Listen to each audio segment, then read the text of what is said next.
guys, how are you? Hope you all are doing well. Today I'm back with one of the most interesting video. In this video tutorial guys, we will learn how to invisible your lock screen pattern visuals on your Android phone. When you're going to draw your lock screen pattern, it will show the visual of the pattern. If you don't want to show that visual, you can enable these settings. So for this guys, you don't need to do any extra hard work, just follow the easy and simple method without using any app I am going to show you. First you need to open your phone settings like this. In the phone settings, go to lock screen settings.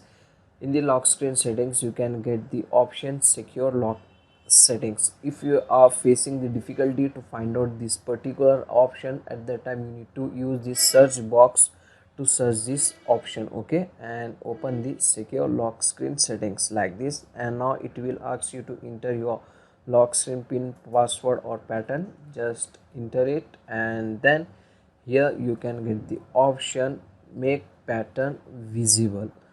If you don't want to see that pattern, just need to disable this option. If you want to visible the pattern, just need to enable the option. Okay, just I don't want to visible that pattern, just I will simply disable it. Okay, so this is a very nice and very important option on your phone. So that's it for today guys. Hope you enjoy this video. If you enjoy, please guys like, share and subscribe to our channel. Thank you very much.